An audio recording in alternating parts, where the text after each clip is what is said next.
Good evening, and welcome to Westfield State University for tonight's debate between the two candidates for the office of the mayor of the city of Westfield.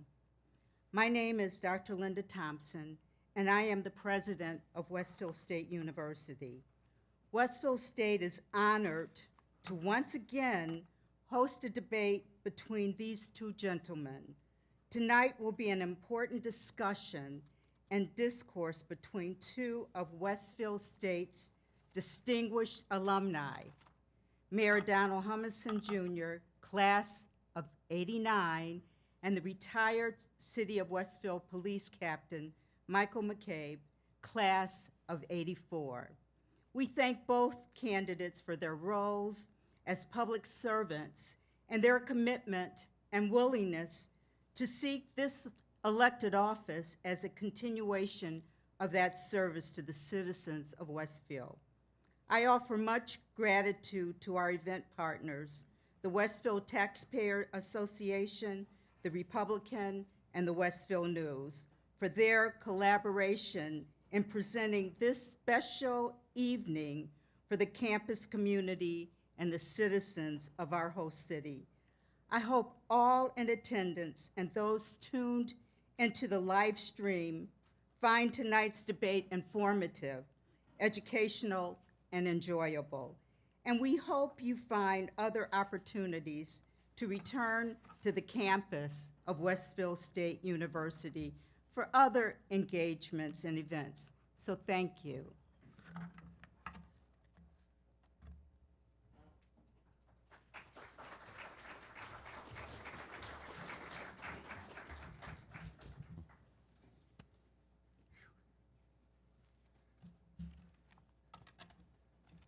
Good evening, and thank you, President Thompson. Welcome to this debate between the two candidates for the office of mayor for the city of Westfield. My name's Ray Herschel. It's a pleasure to be here again with you this evening to serve as your moderator. We did this 2 years ago with the same candidates. As President Thompson mentioned, tonight's event at Westfield State University is sponsored by the Westfield Taxpayers Association, the Republican, and the Westfield News. Welcome to those of you joining us at Scanlon Banquet Hall at Westfield State University, and those who are tuned in online and viewing tonight's event on the Westfield Community Programming Channel 15. Joining me to ask this evening's questions are editor of the Westfield News, Michael Ballway, president of the Westfield Taxpayers Association, Lisa Oxen, and student Meg Ahern. She'll be joining us in just a few minutes in the program to pose a question to the mayoral candidates. Tonight's timekeepers are the Republicans' editorial page editor and Westfield State alumnus Robert Genest and former Westfield State board member Don Thomas. Tonight's hour-long debate format will include at least 12 predetermined questions posed to the candidates. The candidate to whom the question is directed will have 1 minute and 30 seconds to answer. Then the opposing candidate will have 1 minute and 30 seconds to provide his answer to that very same question. It's important to note that each candidate has 3 opportunities to offer 30 seconds worth of rebuttal or expanded comments after both candidates have given their initial 1 minute and 30-second answer. Each time a candidate chooses to offer a rebuttal or expanded comments, he will visibly issue one of 3 yellow cards that have been provided to him. Tonight's questions have been developed by the Taxpayers Association in concert with the editorial teams of the Westfield News and the Republican. And several are based on questions submitted by readers. Tonight, members of the audience are asked to refrain from applauding or other disruptive behavior that could impact this live event. However, at this time, please join me in applauding and welcoming our mayoral candidates, incumbent Mayor Donald Humison Jr. and Captain Michael McCabe.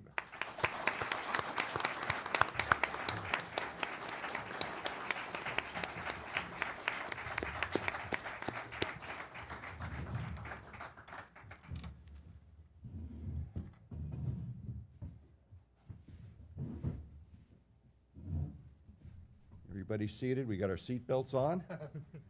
Let us begin. A coin toss was performed yesterday, and Mayor Humison will go first with his opening statement.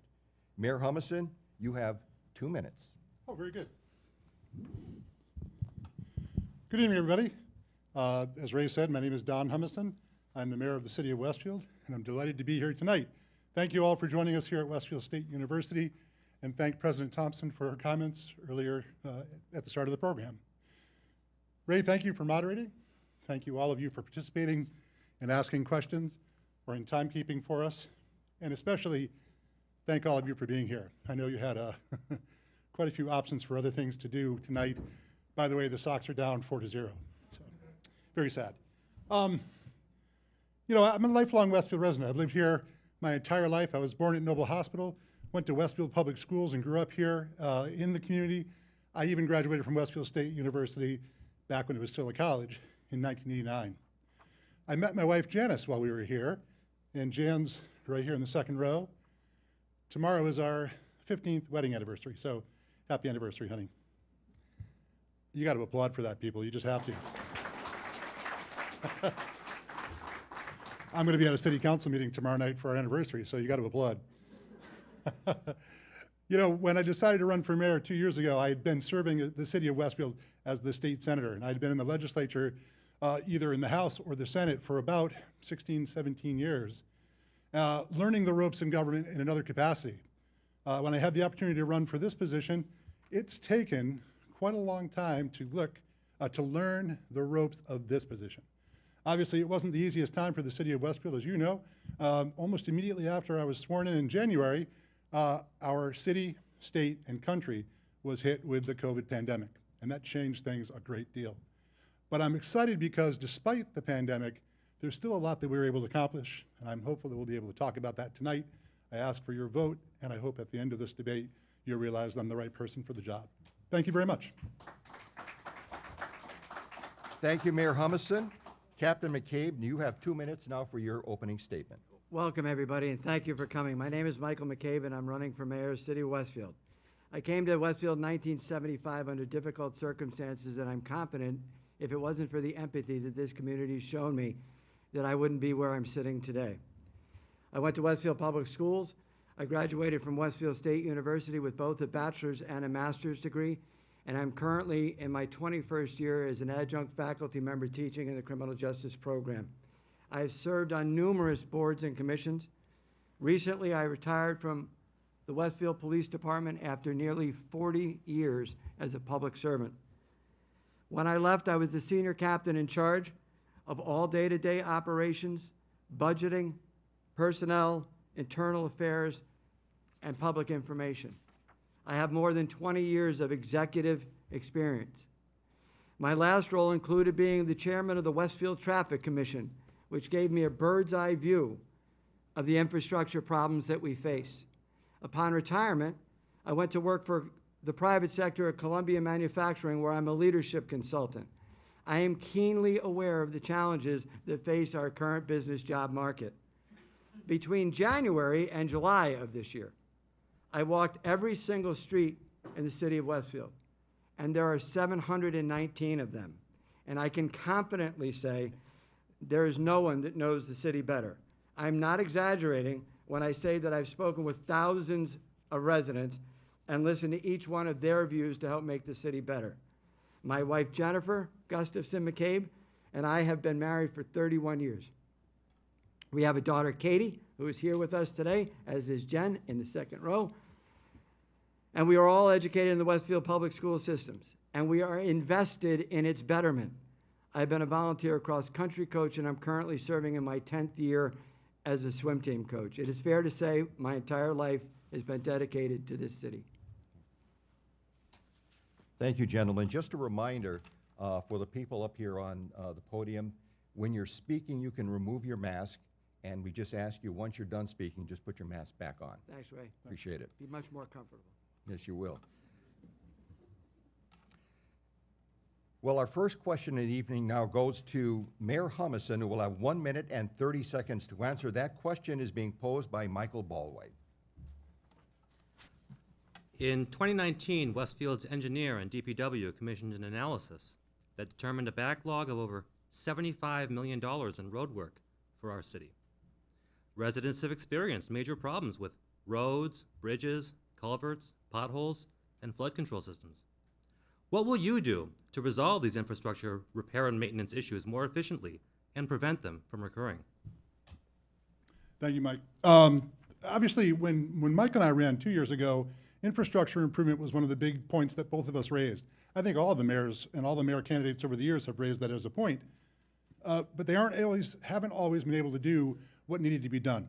And that is to commit resources at the city level to fixing potholes and paving roads and working on sidewalks and doing those things.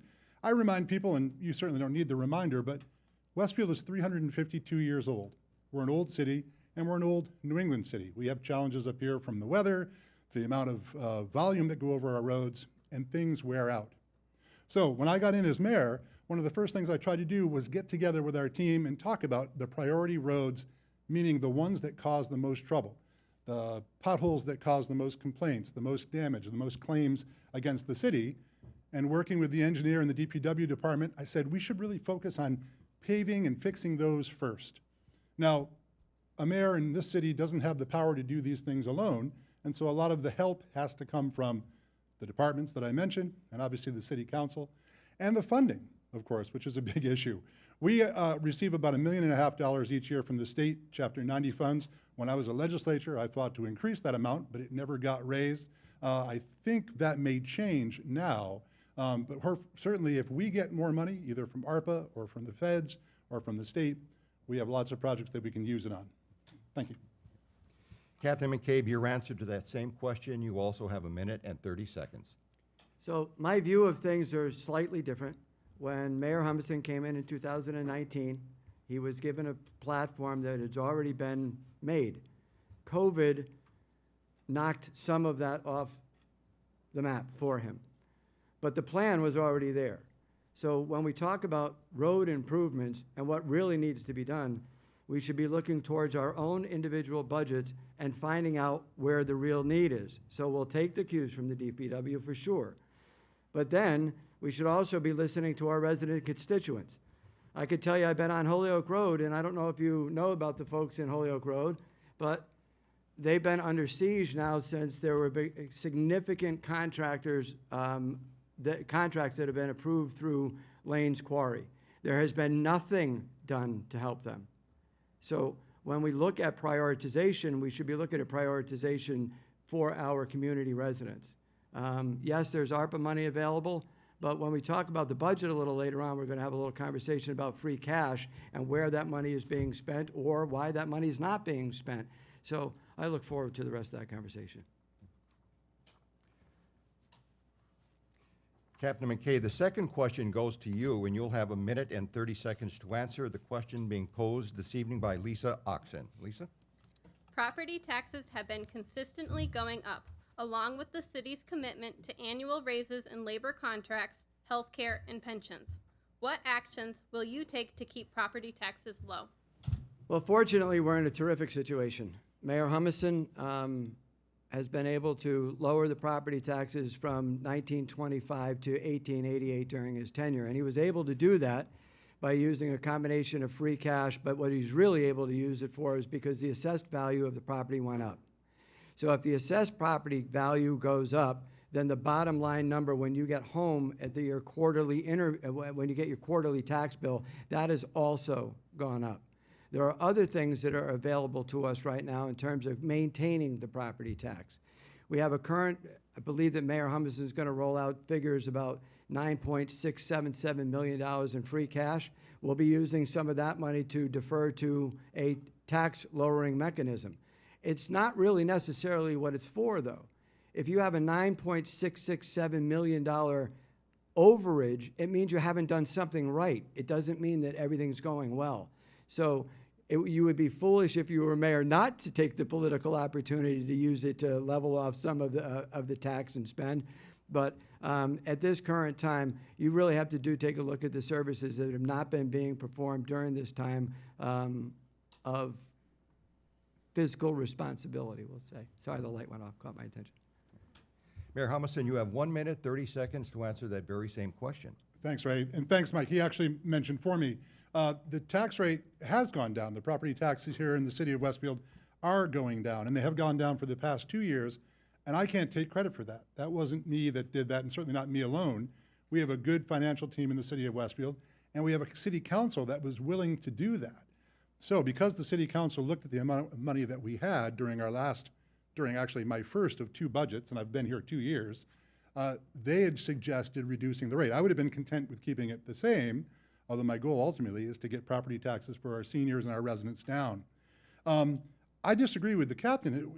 It's not that we didn't do something right, it's that we're in a crazy real estate bubble right now. The city of Westfield and the rest of the country practically are in this time where real estate is being assessed at amazing levels. If you try to buy a house right now, you know what I'm talking about. You can't, in many cases, afford that house.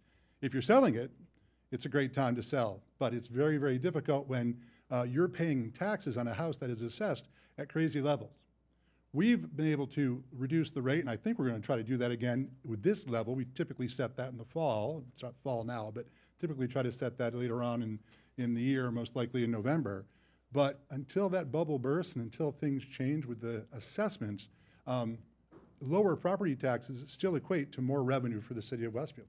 That's good for everybody, but I know it's not going to last. So fiscal responsibility, as Mike said, is very important. Okay, question 3 now goes to Mayor Humison, who will have, again, 1 minute and 30 seconds to answer. The city of Westfield has bonded $31 million so far to address the PFAS water contamination problem. Do you feel the PFAS problem has been solved? If elected, will you explore an alternative drinking water source for Northside residents?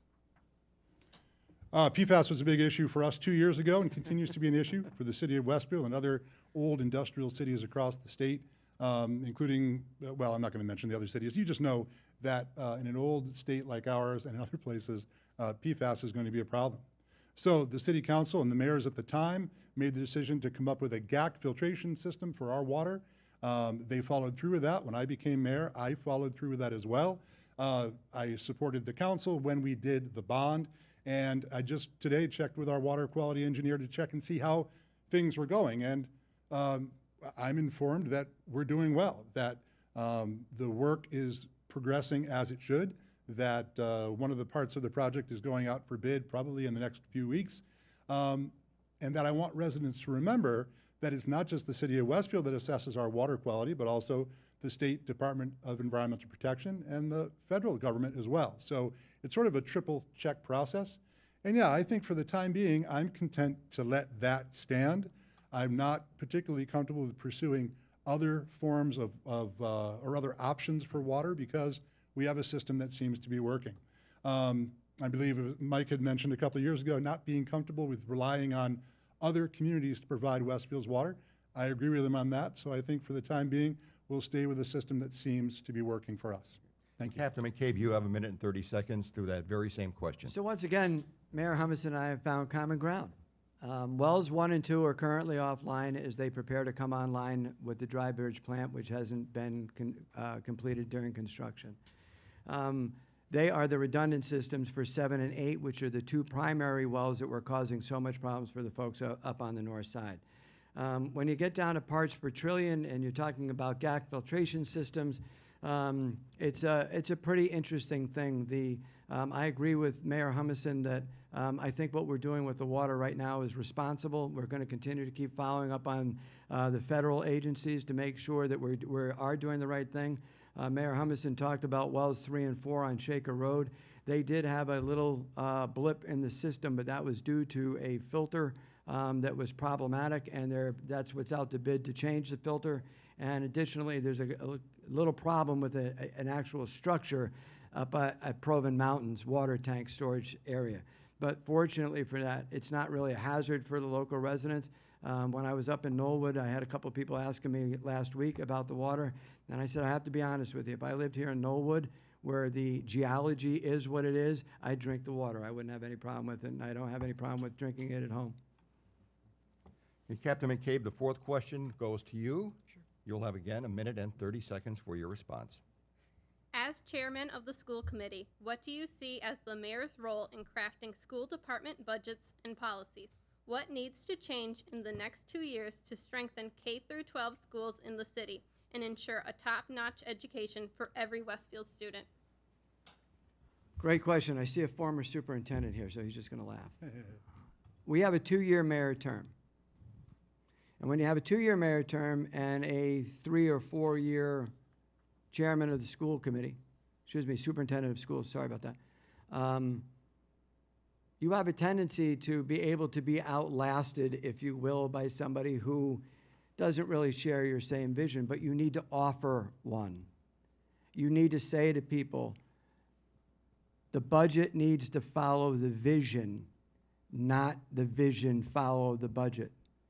Now, I see eye to eye with Stefan on a lot of things. One of the things that is curious to me, I'll say, is I think that we can do better in our marketing of our students when they go towards college.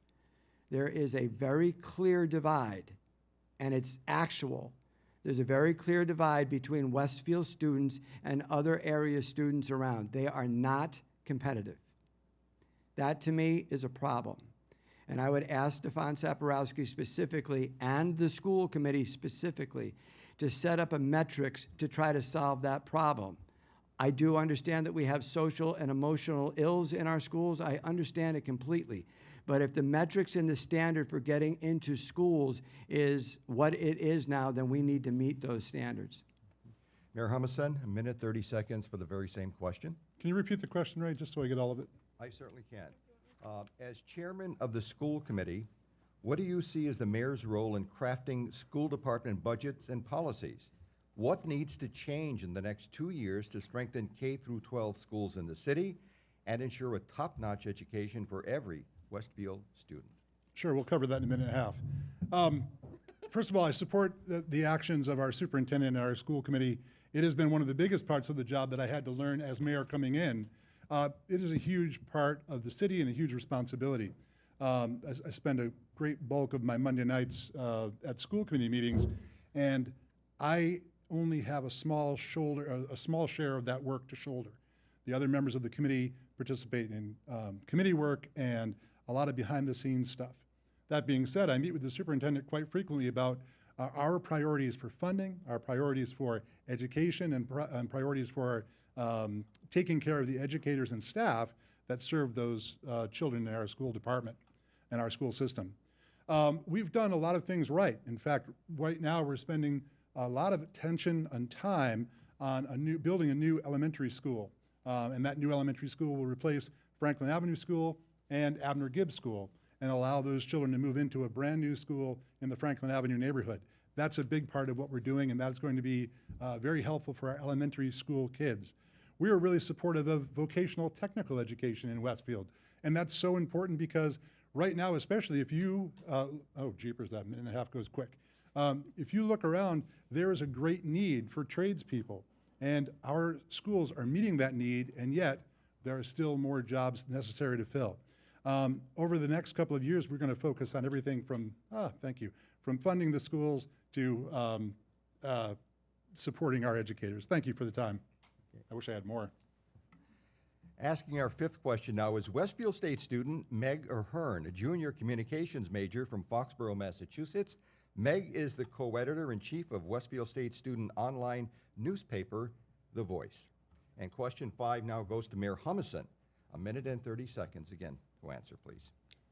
How will you work with the new president of Westfield State University and neighborhood advisory councils to enhance the relationship between the university and our businesses, local government, and residents? What challenges and opportunities do you see to further developing these relationships in mutually beneficial ways? Thank you for your question. I got my start in government when I was a student here at Westfield State. I was a member of my class. I was the class vice president. I was a member of the student council, which was this SGA, the Student Government Association. I really learned about governing from my time in the different organizations and clubs and SGA here on campus. So that was a great start. I congratulate President Thompson and welcome her to this job. It is important, especially for a university that has such a tremendous tradition and reputation as Westfield State. Our university has been around a great long time. My graduating class in 1989 was the 150th year of the university, and we were very proud of that education. We also live in the neighborhood. So Janice and I and our family, my son Quinn, our son Quinn, I know during the campaign you've been doing all the work, but it's our son. We live right up the street. So Westfield State is a huge part of the community, obviously a huge part of our family life. It's also a big part of the city of Westfield, as Westfield State University is one of the largest. I think it goes back and forth between Westfield, Noble Hospital, and the Air Base as one of the 3 top employers in the city of Westfield. So this place has to be supported, not just for the educational mission, obviously, but also for what it means to the people here in the community and to our employment structure. So I look forward to continuing my role both as an alum and as the mayor of the city. Thank you. Okay. Captain McCade, your answer, please, 1 minute 30 seconds to the same question. So I wrote down a bunch of bullet points, but I think I'm going to skip them for now. I too got my start in government right here in this room, actually, right below us. I was the vice president of the Student Senate here, and I just kind of fell in love with serving people. So that's really that was 1983. But I also started an internship program, and I was the intern at the Westfield Police Department in 1985. And what I learned from that that experience was that it was horrific. It was terrible. I got to sort files and move records around. But it left a lasting impression that I've actually shared with some of the folks in this room. Our job as responsible people in government and in the greater Westfield community is to provide meaningful internships to our kids that are going through our programs. I can tell you I have put 50 interns through the Westfield Police Department and beyond because of that commitment. And they didn't just file. They got into cruisers. They went out with detectives. Don't tell their mothers. Please don't do that. But they actually did the work of doing the jobs. In the job market downtown with local businesses, we're doing a wonderful job in terms of owl bucks, but we need to market that we would like to have students in the employment field as well. And my time is about up. Captain McCabe, our next question, a popular one submitted by readers of the Republican and the Westfield News, goes to you. You have 1 minute and 30 seconds for your reply. Can't wait. What will you do as mayor to alleviate the traffic congestion at the Westfield Turnpike exit? We have 1.5 minutes, right? Exactly. Okay. So I have been studying this particular intersection. Me personally have been studying this particular intersection for years now. It dovetails with the same conversations. I'll mix it up a little bit. In 2019, when I walked up and down Sunset and Beverly and Barbara and Kittredge and Woodside, all I heard was traffic. Do something about the traffic.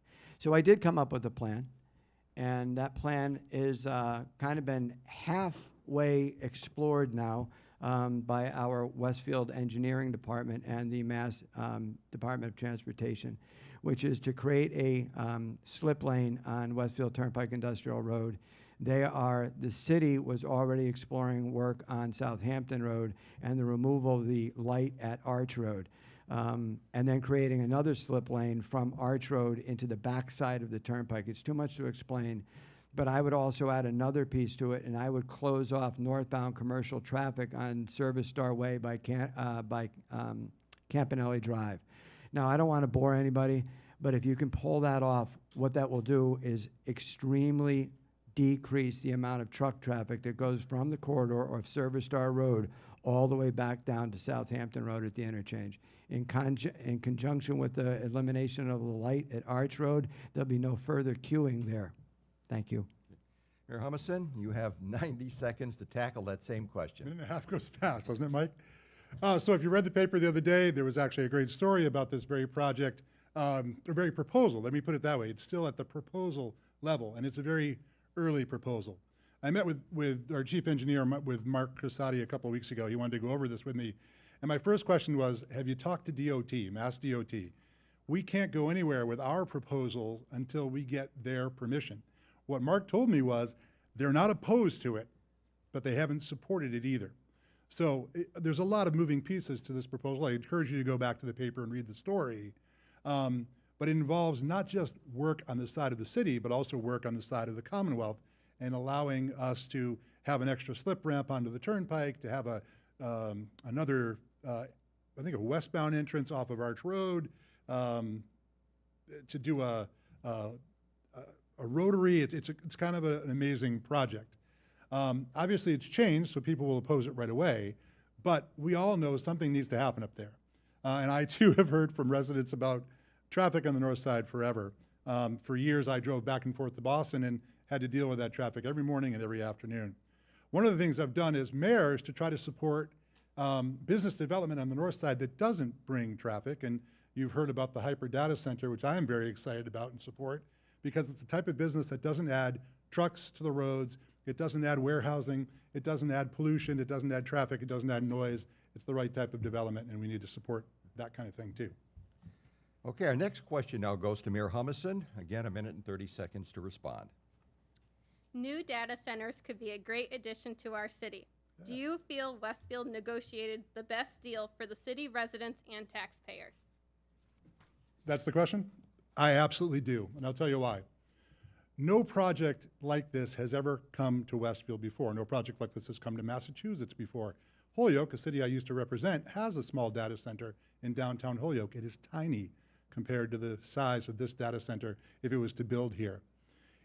These proponents, the supporters of the project, know that they have a very tenuous situation and have to spend a lot of money to build this here in Massachusetts. Now, we have benefits in the city that we can offer, like location, like consistent power, like the access to the turnpike and the airport, like the fiber cables that run through Westfield, like the Westfield G&E. We have a lot of things going for us, but there's a lot of problems with the site as well, and they're gonna have to spend a great amount of money to develop that site in a way that I think other developers who've tried have failed.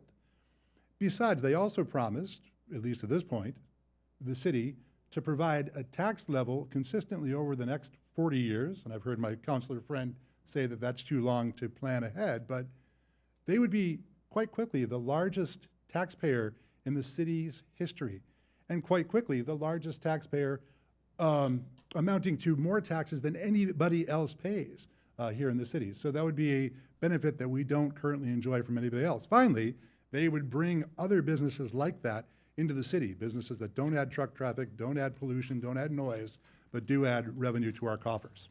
Thank you. Hey, Captain McCade, 1 minute and 30 seconds. Same question. Go. Mayor Humison is correct. I don't agree with his premise that they vetted everything that they were supposed to vet. I can tell you when I started to look into it, I had questions. I still have many of the same questions. And I'm not picking on them, I'm just saying I still have many of the same questions. It would have been much better if this process were transparent. It would have also been much better if we hired a consultant to handle the ins and outs of the process. So to give you an idea of what the mayor is talking about, he's talking about a $60 per square foot real estate tax rate. The going rate is about $400. He's talking about a complete elimination of all property taxes that are paid by the corporation for the entire tenure of their business here for 40 years. That could amount to millions upon millions upon millions of dollars. So I have questions there. I have questions about the numbers that they were talking about the 400 people that they're going to employ. I have questions about the 1,200 people that they're going to get construction jobs. And I have questions about the 1,800 people that they're talking about for cottage industries surrounding the project. All that said, though, I don't mind the $3.5 million in the first year on up to 11.5 through the first 14 years. I just wish the process was transparent, and it was not. First of all, the process doesn't need to be transparent. The process has to go through the mayor's office and community development. Right. We did that. I threw my card, Mike. That's the rule. If you throw a yellow card I in, didn't you see can you respond throwing in up a 30 card. seconds. Oh, I Yeah, threw it. you Trust did. me, I threw it. I knew this question was going to come up, and I knew this was the opportunity for the opponent to say it's a bad idea. You know what, people? We're getting greedy here, right? We see a project that's paid Loudon, Virginia, or Washington, D.C., or other places that they've, 30 seconds is up already. The point is, this would be the largest taxpayer in the city, by none, bar none, the biggest taxpayer, overriding every other taxpayer. It will provide jobs and revenue that the taxpayers won't have to pay. It's a good project, and we did negotiate it. I get it. Captain McCabe, I get it. I did not say it was a bad project. Nobody heard me say it was a bad project, did you? All I said was I would have rather had the questions answered in an upfront, transparent manner. That's all I said. And then I added, if I remember correctly, I love the $3.5 million in the first year, escalating up That to is $11 nuts, million. yeah. And so let's be clear. I like the project. So we agree again. Okay, let us continue. Now, question 8 to Captain McCabe, 1 minute and 30 seconds to answer. What are your top priorities for the $17 million in ARPA funds Westfield will receive from the federal government? Do you believe the mayor has the sole authority to spend this money? What other stakeholders will you consult in making your spending decision or recommendation? Ready? There's a list: infrastructure and roads, water, sewer, and flood management, small business assistant, premium pay for workers who keep services open for health and safety purposes. Those are the 4 tenets of the ARPA budget. Currently, I would also hire a coordinator for this budget all the way through, using the ARPA money that is available to us. And the reason why I would do that is this $17.3 million represents more than the total 10% of our budget as it exists, and I personally know that our people that are working in City Hall are stretched pretty thin right now. We have vacant positions that haven't been filled that should be filled. Why they're not, can't tell you, but it would be an unbelievable task to mount onto somebody else. I would make it more transparent. When it first rolled out, we heard things like, the money's already been spent, and that's a true statement. Well, the money hadn't been accepted by council until September the 2nd. I do believe, to answer the question, that the mayor has the authority to spend the money. It is one of those very, very, very odd ducks that allows the mayor the authority to steward the money through under normal weak mayor form of government. Normally, the city council would be the person to apportion any items that were spent during the budget. So my time is up. And Mayor Humison, 1 minute and 30 seconds. Your response to that same question, please. Thank you.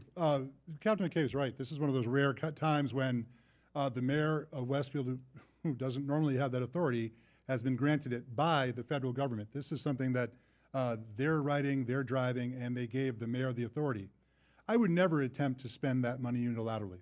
I wouldn't do it without the support of council, but I definitely wouldn't do it without the support of citizens and others. And that's why we opened up a process. It's actually still open. If you have an interest in looking at it, you can go to the City of Westfield's website, cityofwestfield.org, and you can actually put in your suggestions for what you'd like to see the ARPA money spent for. However, it is regulated money. It can't just be spent willy-nilly. It can't plug holes in the budget.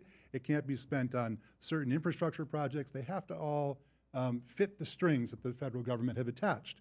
And so we put together a committee in City Hall made up of our procurement people, our engineering people, DPW folks, water and sewer folks, and others to look at projects, priorities here in the city that haven't been able to be funded before because the money hasn't been there. Quick story, our city engineer was getting ready to retire. He said, all my life, I've wanted the federal government to loosen up and spend some money on infrastructure, and now that I'm ready to retire, they're actually doing it. And I said to him, you can always stick around for a little while. Right now, Westfield has $8.5 million in an account earning interest for these projects. We're going to put together as a group our priorities and spend them in ways that will benefit all the residents of the city, and that's my promise. Next question now goes to Mayor. Hold up. Whoops. Captain McCabe has given us his yellow card. You got 30 seconds to Thank respond, you. Mike. When I talk about transparency in the process, I'm not talking about 5 people get in a room and they decide what to do with the money and tell people that the money's already been spent. I'm not talking about that. It was only after the city council voiced their opinion that the process should be opened up like it was opened up in Springfield and Holyoke did that process get opened up, and that is a fair statement. Mayor Humison? No, it's not a fair statement. You don't know what you're talking about. We had again, I would never try to spend taxpayer money, I don't care if it came from the federal government, if it came from the citizens of Westfield, I'd never try to spend that unilaterally or alone. I would look to the experts that we hire as a city and others, including our elected officials, to help spend this one-time project. So you're wrong, Mike. Next question now goes to Mayor Humison. A minute and 30 seconds, please. Westfield has consistently lagged below the state average in COVID-19 vaccination rates, 55% according to figures released earlier this month. Do you think this is a problem? And if so, what would you do as mayor to encourage vaccination? What additional steps, if any, need to be taken to fight the spread of the coronavirus? Thank you. So this was a question about COVID, and we certainly expected that that would come up. Excuse me. The pandemic has wreaked havoc with everybody. Obviously, our country, our state, certainly the city of Westfield. It sidetracked all of us in government from the state level on down. It certainly sidetracked my agenda here for the city of Westfield, which really was going to focus on things like infrastructure, tax relief, services for our seniors, those kind of things. And yes, I would encourage people to get vaccinated. I think the subtext of the question is, would I mandate people get the vaccine or would I mandate masks? And the answer to that is no. I very much rely on the support of the people who are the experts in our staff in Westfield. And so I go to Joe Rouse, our Director of Public Health, and our Public Health Board, and I work very closely with them and did all through the process. I also worked closely with Jimmy Wiggs, who was our Emergency Management Director at the time. And we were really in sort of a emergency response mode for quite a while as this hit our city. Your question had many parts, and I don't know all of them, but I'll just say this. We look for the day when COVID is no longer a concern. That day will come, I believe, after either everybody who's going to get it has gotten it and natural immunity exists, or herd immunity, or whatever they call it, or people take the choice and make the choice to get vaccinated. In the meantime, I encourage people to do the right thing for themselves and their families. Thank you. Captain McCabe, minute and a half for answer the same question. Don and I see this, mask off, right? Don and I see this pretty much the same as it goes to vaccinations. Where we do not see it the same at all is in our leadership style in order to roll out the vaccination process. I would have led this a little bit differently. I can tell you that I would have been on social media saying to people day after day after day, please get vaccinated. I will never ask you to mandate it, but please get vaccinated because you're protecting yourself and others, and that is my fervent belief. When we talk about the call to action, and we heard a lot about Boston and bringing in resources from Boston, I can't help but wonder how little hamlets around us had vaccination centers where you could go and get shots, but yet we didn't have those things. To me, it was an unconscionable, it just didn't make sense to me. I couldn't equate it. I would have instituted an incident command system immediately, but in fairness to my counterpart, I had that knowledge going in. I wouldn't have had to learn it. I knew what an incident command system was, and I knew how to run it and operate it effectively. When I tell you that it's not hard to put out a message on Facebook or social media or through the mayor's office itself, it really isn't hard. It was just absent. And for me, I think if it wasn't absent, our rates would be much higher. Captain McCabe, question 10 now goes to you. A minute and a half for your answer, please. Do you think the city is doing an adequate job enforcing building, zoning, and environmental codes and special permit conditions? What would you change as mayor to ensure that developers and property owners follow the rules and pay their fines if they don't? So this also is kind of an easier question for me, given my background. I believe that code enforcement lies in two places. I believe it lies in the health department and in the building department. Code enforcement is a civil process. It is not a criminal process. It does not lie with the police department. It lies with the other two departments. But let's talk about the building department for a second. I have walked thousands and thousands and thousands of hours. And the number 2 complaint that I hear, actually it's probably number 3, that I hear after the roads is the building department isn't responsive enough to our commercial and residential needs. And quite frankly, the reason why it's not responsible for our commercial and residential needs is because it's a party of one. We have 47.6 square miles of city to cover, and we ask really one person to do it with a part-time-ish, we'll say, assistant. In order to do code enforcement, you must hire somebody to work within the building department and also within the health department, so it would be two positions, and I know you're ringing up your taxes, but think about it for a second. It takes money to make money, and money well spent pays dividends in the end. To leave it the way we have it now is egregious. Mayor Humison, you've got a minute and 30 seconds for your response to that same question. Thank you. This is something that I have been working on as well, because we hear the complaints in the mayor's office all the time.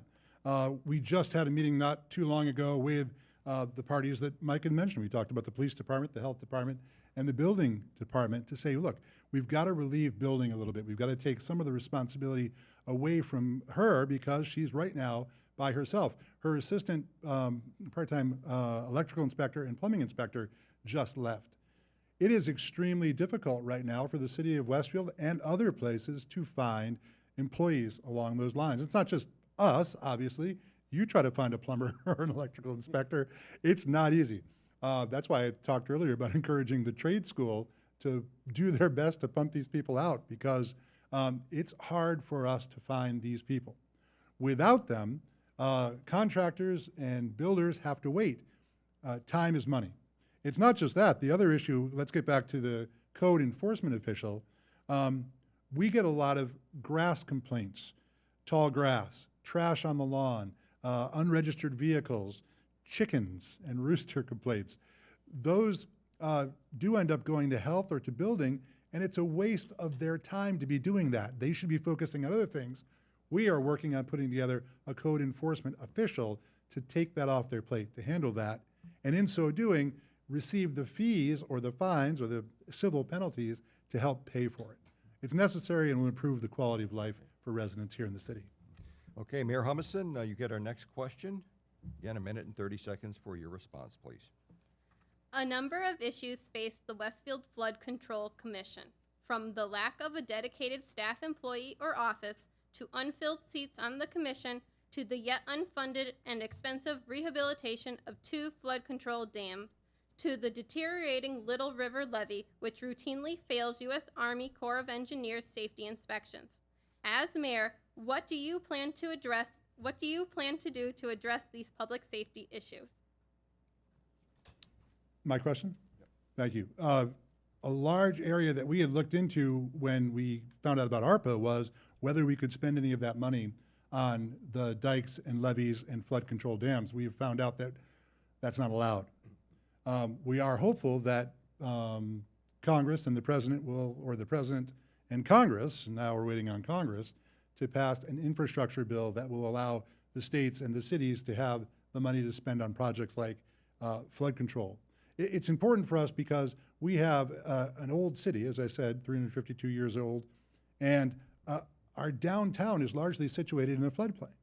Now, thankfully, Knightville and Littleville are up the street, protecting us from above, upstream, but these dikes are in bad shape and have been, quite frankly, for a very long time. I've been mayor now for a little under 2 years. It's on the list of things to do, but there are a lot of things on that list. We need the revenue. We also need to focus on the work that needs to be done. We're hopeful, obviously, that we get the money from the feds with the strings not attached that will permit us to do work on those levees. We have spent some money in our budget to acquire property, acquire the houses and stuff that abut areas of those levees so that we can clear them as they're required to be cleared in order to maintain them. But a lot needs to be done. I concede that, and I think that we have the will on the council and the rest of the city to get that done. Captain McCabe, you have a minute and 30 seconds for your answer, please. I'm not so sure if it's just dumb luck or this is the piece that I actually researched, but one of the things that I looked at before I came here was the actual flood control budget. And we're talking about an administrative assistant that was cut out of the budget. It was just cut. And I say just cut because I have to remind you, we have $9.6667 million in free cash.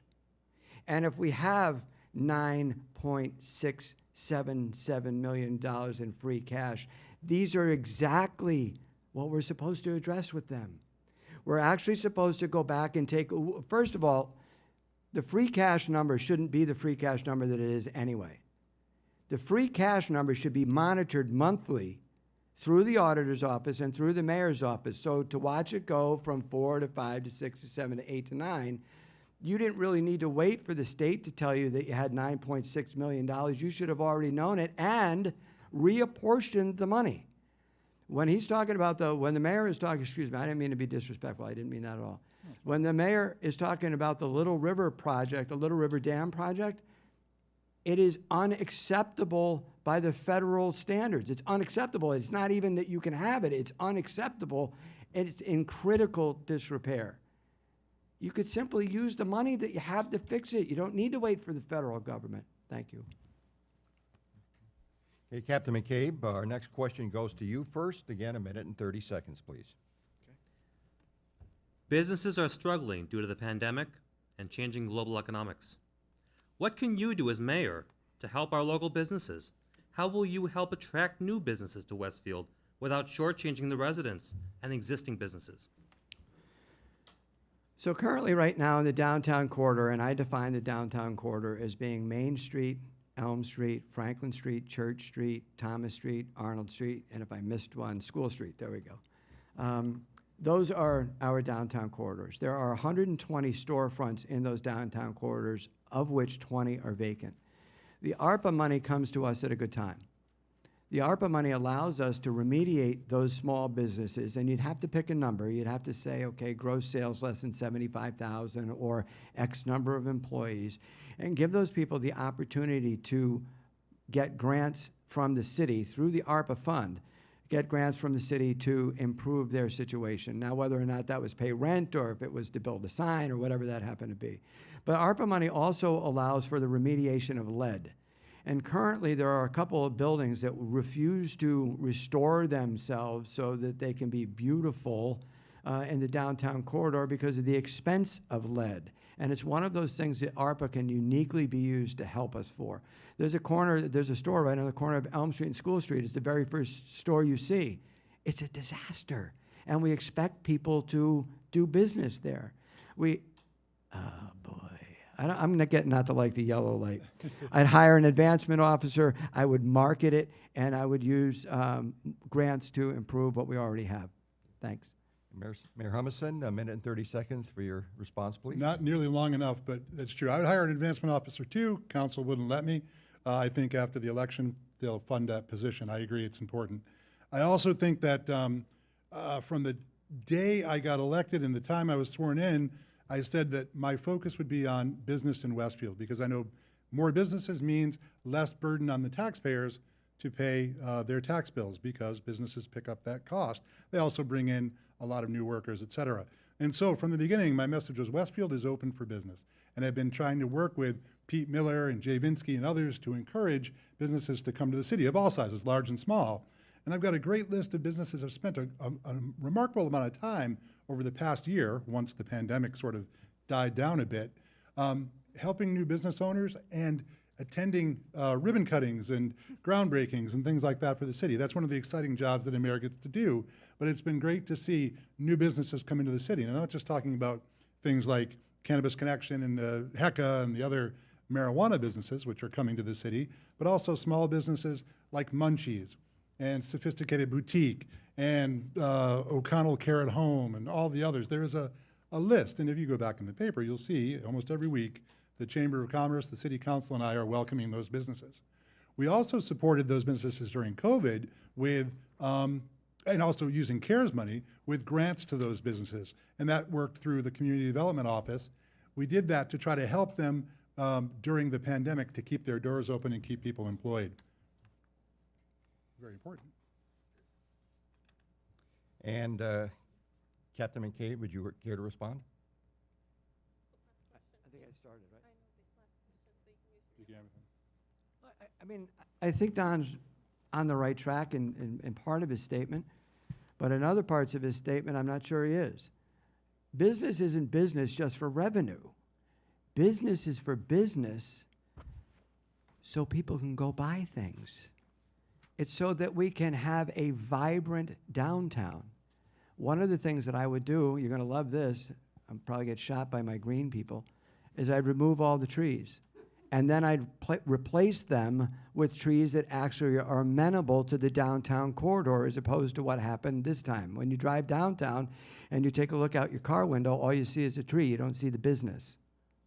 If you replace the trees, you'll be better off. Mayor Humison, I think I gave You Captain did. McCabe an extra 30 seconds, so if you want 30 seconds, go No, ahead. that's fine, because it is a priority and it's important. Obviously, it's important to both of us. It should be important to you as well. It's definitely important to the small business owners. So let's get back to ARPA for a minute, because one of the things that we can do is use ARPA money to assist businesses, and we have a plan with, we're already working on it with Pete Miller, to create a grant program to assist businesses with, again, no strings attached type of work, to help them, both in the downtown sector of the city, but across the city, the north side, obviously, and throughout Westfield. It's vitally important that our business community is healthy, as Mike said, to support the workers, obviously, and pay taxes, but also to give people a place to shop. That's key. And that, ladies and gentlemen, concludes our questions and answer portions of our debate. Now, each of the candidates will provide closing comments. Mayor Humison, you are first. You have 2 minutes for your closing statement. Thank you very much, Ray, and thank you, Mike. Thank you, all of you. I mean, the quickest hour in your life. It goes by so fast. And if you heard us struggling, it was only because there's a lot of information to try to get out in a minute and a half. Clearly, if you have other questions or input, my door is open. I want to hear from you. I encourage you to get in touch with me either at City Hall, room 202, or to send an email to mayor.humison@cityofwestfield.org. Or to call me at 572-6201, or talk to me after tonight. I'm very interested in what people have to say and their suggestions on how to improve our city. Look, I love Westfield. I always have. For as long as I've been in office, I've been trying to support our community here at the state level and also at the city level. And it's a great, great privilege and honor. So let me start just by saying thank you for the chance to do that. And I hope to have the chance to do that for 2 more years.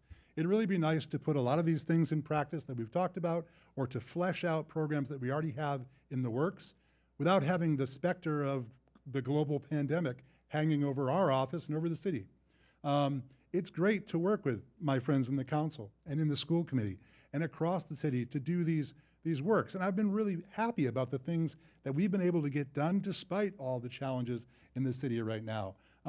It's been important that we're able to do things like build this new elementary school, finally, to support the children that need these programs, to be involved in the school committee and work with a great team of dedicated people to make education better for our community, to work on economic development options and arts and public safety, to help support our health in the community, any way that we can do that. All of those things have been things that I've tried to do, but not alone. It's been by working with our excellent team of workers at City Hall and across the city who really do care about Westfield. I care about Westfield. I hope you'll give me the chance to do it for 2 more years. My name is Don Humison, and I'm asking for your vote. Thank you very much, all of you, tonight. It's been a pleasure. Captain McCabe, 2 minutes for your closing comments, please. Thank you, Ray, and thank you to the panel, and thank you to Westfield State for having us. I appreciate the opportunity to get to know you guys and have conversations with you and answer some of the questions that have been posed to us. I am an experienced, committed public servant with bias for action who wants to proactively make Westfield a better place for generations to come. I have demonstrated this by my tenure on the police force and commitment to local civic organizations like the Greater Westfield Boys and Girls Club. I have walked 719 streets of Westfield to listen to the voters, and I am actively working to improve Westfield's future by taking steps to address citizens' concerns over traffic, congestion, and safety, taking steps to maintain financial stability with a goal of continuous quality improvement, and those are not just buzzwords, taking steps to improve our schools and increase academic excellence and educational equity. I would love to see a comprehensive school. I would love to see a high school with a track, a swimming pool, a baseball field, a football field. It would be nice if we had those, and maybe the comprehensive model is the way to go. And I would like to take steps forward towards visible leadership in health and safety. During COVID, I can tell you that I was at my office every day. They declared it on March 11th of 2020. There was a meeting with Don on March 13th of 2020. But when people wanted to know where Mike McCabe was, it was my responsibility to my people, to my community, and to my supervisors to be there. And I was there every day, and I'll be there for you every day if you elect me, Mike McCabe, on November 2nd. I thank you for your time. Our thanks now to both candidates for an engaging debate this evening. Thank you to those in the audience joining us at Westfield State University, as well as those joining us online and tuning into the Westfield Community Programming Channel 15.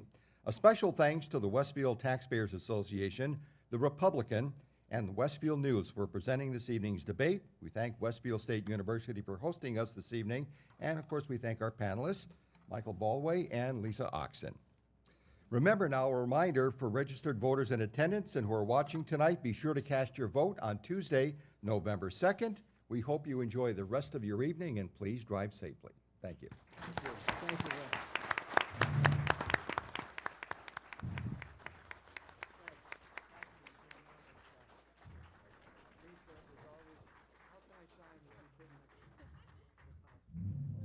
Michael, thank you very much.